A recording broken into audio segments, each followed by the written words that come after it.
जी अस्सलाम वालेकुम स्टूडेंट, उम्मीद करता हूँ आप खैरियत से होंगे। तो आज के इस लेक्चर में 4 क्वेश्चन नंबर 1 to 5 सॉल्व करेंगे। ठीक है, पूरे 4 क्वेश्चन है, तो एक्सरसाइज है। तो इसके 1 से लेके 5 तक सवाल करना है। ठीक है,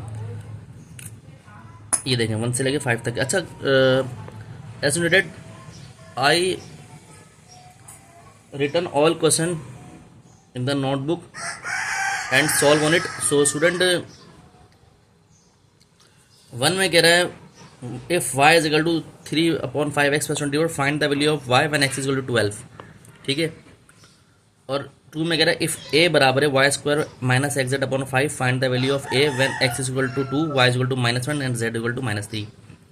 देखने में तो आपको बहुत ज़्यादा डिफिकल्ट लग रहा होगा, लेकिन इसमें कुछ नहीं, just put the value and get the answer. तो स्टूडेंट ये मैंने उतारा हुआ है, सही है। तो सॉल्व करते हैं भाई। y क्या है 3/5x प्लस 26। अब यहाँ पर क्या करना है भाई, आपको करना ये है put x is equal to 12 put करना है। तो ये हो गया y इज इक्वल टू 3/5 और ये 12 प्लस 26। तो ये हो गया y is equal to 3×12 36/5 plus 26। तो यहाँ पर एलसीएम आ जाएगा 5, तो 5 एलसीएम आ गया, 5 से 5 कैंसिल, 36 ऊपर बचा प्लस 5 का टेबल अगर आप 25 तक पढ़ेंगे, 26 तक, तो ये बन जाएगा आपका 1। तो ये पढ़ेंगे तो 5 मल्टीप्लाई का 26 थे, तो ये आपका ऑलमोस्ट बन जाएगा 130। तो यहाँ पर आगे y इज इक्वल टू 166/5। तो अगर आप देखें फ्रैक्शन में किस तरह आंसर आएगा, तो 16 अंदर 166 ऊपर रखें, 5 बाहर रखें, तो 5 3 15 बचा 1, 6 से उतार लिया तो 5 3 15 बचा 1। तो ये क्वोशंट, रिमाइंडर और डिवाइज़र, यानी कि ये होता है ना QR/D। ठीक है, तो ये होता है, तो Q क्या है हमारे पास, y is equal to QR 33, reminder 1 और R 5। ठीक है भाई, ये हमारे पास आंसर आ गया, सही है। अब बात कर लेंगे इसकी। ए दिया हुआ है हमें Y square minus X Z upon 5, Y दिया हुआ है -1, एक्स दिया हुआ 2, जेड दिया हुआ -3। इसकी वैल्यू मालूम करनी है एक ही, तो ए ऐसे लिखा है जो अननोन है, वाई -1 का स्क्वायर माइनस एक्स कितना है 2, जेड कितना है -3 अपॉन और 5। तो A is equal to 1 minus minus plus 6/5। तो ए कितना आ गया 7/5। तो यहाँ पर ए की वैल्यू आई 5 1/2, सही है। तो ये आंसर आ गया, ठीक है। तो उसको फ्रैक्शन में इस तरह लिखते हैं भाई, ठीक है मेरे भाइयों। 3 में दिया हुआ हमारे पास s is equal to 4πr², सही है। अब ये बोल रहा है पहले पार्ट में s बताना है, जबकि r दिया हुआ 10 1/2, 10 होल 1/2, ठीक है। तो ऐसे लिखा,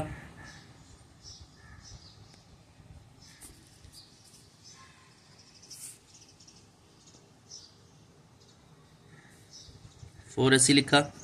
अच्छा, पाई एक इरेशनल नंबर है जिसकी वैल्यू 22/7 लेनी है, तो पाई की वैल्यू 22/7 और आर कितना है 10 1/2 का स्क्वायर।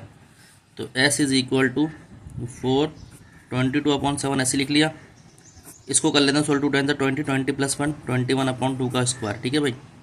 तो s इज इक्वल टू 4 22/7 ऐसे लिखा, यहाँ पर बन गया 21 का स्क्वायर होता है 441 और ये हो गया 4, सही है भाई। तो 4 से 4 कैंसिल, तो इसको देख लेते हैं कि कटेगा किस तरह, कटेगा नहीं।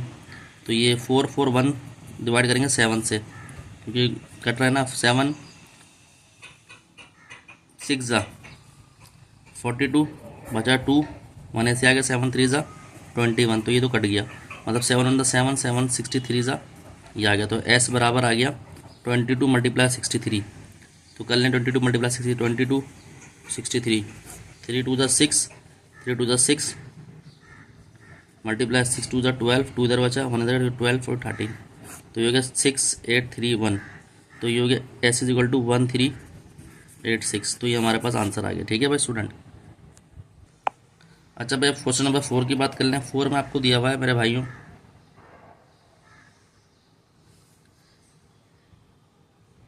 ए is equal to 1/2 base multiply height, ठीक है। B is equal to 20, H is equal to 45। Area of the triangle मालूम करना है, ठीक है। यानी कि एरिया ऑफ ट्राइंगल को हम ए से भी शो करते हैं और बड़ी क्लासों में ये डेल्टा से भी शो करते हैं ट्राइंगल को, ठीक है भाई। तो ए लिखा हुआ है ऐसी 1/2, बी दिया हुआ 20 और ये दिया हुआ 45। तो 2 1 ज़ा 2, 2 10 ज़ा कितना हो गया 20। ए इज इक्वल टू 10 मल्टीप्लाई 45, तो ए की वैल्यू आ गई 450। तो ये मीटर सेंटीमीटर स्क्वायर में आ गया। सही है भाई, सही है मेरे भाइयों। अब बात कर लेते हैं पार्ट टू में। पार्ट टू में बोला इफ़ ए दिया हुआ है 30 सेंटीमीटर स्क्वायर, यानी कि एरिया दे दिया, और बी दिया हुआ है 10 सेंटीमीटर। कह रहा है आप हाइट मालूम करो। तो दोबारा लिख लेते हैं A is equal to 1/2 base multiply height. तो ए दिया हुआ है 30, 1/2 बेस दिया हुआ है 10, हाइट मालूम करने वाला जो कि एच है अननोन है। तो 2 1 ज़ा 2, 2 5 ज़ा 10, तो ये 30 इज इक्वल टू 5h। सही है मेरे भाई, हम यहाँ पर कर लो 30 ऐसे ही लिखा, 5 इधर चले गया, एच इधर का, तो 5 1 ज़ा 5, 5 6 ज़ा 30, तो एच आया 6 सेंटीमीटर। तो ये हमारा आंसर हो गया, ठीक है मेरे भाइयों। अब बात कर लेते क्वेश्चन नंबर 5 की, देख लेते हैं। नहीं, क्वेश्चन नंबर 5 में आपके पास सिर्फ और सिर्फ ये दिया हुआ है product P of 3 number X Y and Z, ठीक है। तो ये देख लेते हैं भाई। तो 30 में पहले बोल रहा है product of P 3 number of X Y and Z. तो ए में क्या लिखा हुआ है प्रोडक्ट ऑफ पी, ये तो शो करेंगे 3 number product X Y Z, तो भाई यही आंसर है, ठीक है भाई, बी सी डी। ये बी में कह रहा है sum of the square of P and cube of Q.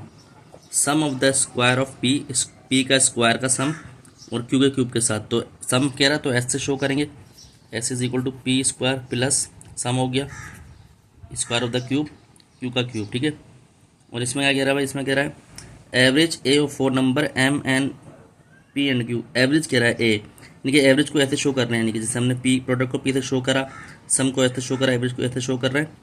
और ये कह रहा है M N P and Q. तो एवरेज की बात होती है जितने भी नंबर हैं उसको प्लस करना, M N plus P plus Q. तो कितने नंबर है 1 2 3 4 और उससे डिवाइड कर देना, सही है 4। तो ये हो गया एवरेज, ठीक है भाई। उसके बाद कह रहा है T times in minute for a train journey of A hours B minute.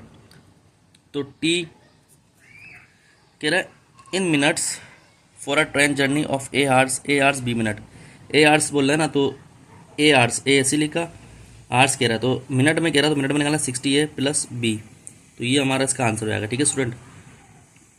तो उम्मीद करता हूँ लेक्चर आपके समझ आया होगा। तो अगर आपको हमारा चैनल अच्छा लगा लाइक और सब्सक्राइब करें और अपने दोस्तों यारों में शेयर करें। मज़ीद वीडियो आपको मिलती रहेंगी। अपना ध्यान रखें। अस्सलाम वालेकुम।